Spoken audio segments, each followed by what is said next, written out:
ಕೊಳ್ಳೇಗಾಲದ ಮಲೆ ಮಹದೇಶ್ವರ ಬೆಟ್ಟದಿಂದ ಹಿಂದಿರುಗುತ್ತಿದ್ದ KSRTC bus ನಿಯಂತ್ರಣ ತಪ್ಪಿ ರಸ್ತೆ ಬದಿಗೆ ಉರುಳಿಬಿದ್ದು ಓರ್ವ ಮಹಿಳೆ ಹಾಗೂ ಓರ್ವ ಪುರುಷ ಸ್ಥಳದಲ್ಲೇ ಮೃತಪಟ್ಟು 45 ಮಂದಿ ಗಾಯಗೊಂಡಿರುವ ದುರ್ಘಟನೆ ತಾಲೂಕಿನ ಮಧುವನಹಳ್ಳಿ ಸಮೀಪ ಇಂದು ಸಂಜೆ ಜರುಗಿದೆ.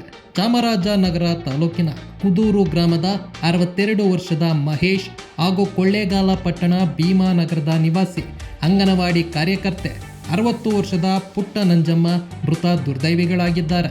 ಮಲೆ ಮಹದೇಶ್ವರ ಬೆಟ್ಟದಿಂದ ಪ್ರಯಾಣಿಕರನ್ನ ಹೊತ್ತು ತರುತ್ತಿದ್ದ ಕೊಳ್ಳೇಗಾಲ ಘಟಕಕ್ಕೆ ಸೇರಿದ ಕರ್ನಾಟಕ ರಾಜ್ಯ ರಸ್ತೆ ಸಾರಿಗೆ ಬಸ್ KA 57F 3964 ಮುಂಬದಿಯ ಟೈರು ಸಿಡಿದು ಚಾಲಕನ ನಿಯಂತ್ರಣ ತಪ್ಪಿ ಎಡಬದಿಗೆ ಉರುಳಿ ಬಿದ್ದಿದೆ.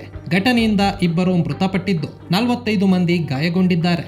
ಕೂಡಲೇ ಗಾಯಾಳುಗಳನ್ನ ಕೊಳ್ಳೇಗಾಲ ವಿಭಾಗದ ಆಸ್ಪತ್ರೆಗೆ ಸಾಗಿಸಿ ಚಿಕಿತ್ಸೆ ನೀಡಲಾಗಿದ್ದು, ಪ್ರಥಮ ಚಿಕಿತ್ಸೆ ನೀಡಿದ ಬಳಿಕ ಗಂಭೀರವಾಗಿ ಗಾಯಗೊಂಡಿರುವ 22 ಮಂದಿಯನ್ನ ಹೆಚ್ಚಿನ ಚಿಕಿತ್ಸೆಗಾಗಿ ಜಿಲ್ಲಾ ಮಟ್ಟದ ಆಸ್ಪತ್ರೆಗಳಿಗೆ ರವಾನಿಸಲಾಗಿದೆ. ವಿಷಯ ತಿಳಿದ ಕೂಡಲೇ ಜಿಲ್ಲಾ ಪೊಲೀಸ್ ವರಿಷ್ಠಾಧಿಕಾರಿ ಮುತ್ತುರಾಜ್, ಹೆಚ್ಚುವರಿ ಜಿಲ್ಲಾ ಪೊಲೀಸ್ ವರಿಷ್ಠಾಧಿಕಾರಿ ಶಶಿಕುಮಾರ್, ಡಿವೈಎಸ್ಪಿ ಮೋಹನ್, ವೃತ್ತ ನಿರೀಕ್ಷಕ ರವೀಂದ್ರ, ಗ್ರಾಮಾಂತರ ಠಾಣೆ PSI ಸುಪ್ರೀತ್ ಸ್ಥಳಕ್ಕೆ ಭೇಟಿ ನೀಡಿ ಪರಿಶೀಲನೆಯನ್ನ ನಡೆಸಿ ಬಳಿಕ ಉಪವಿಭಾಗ ಆಸ್ಪತ್ರೆಗೆ ಆಗಮಿಸಿ ಗಾಯಾಳುಗಳ ಯೋಗಕ್ಷೇಮ ವಿಚಾರಿಸಿ ವೈದ್ಯರಿಂದ ಮಾಹಿತಿ ಪಡೆದಿದ್ದಾರೆ.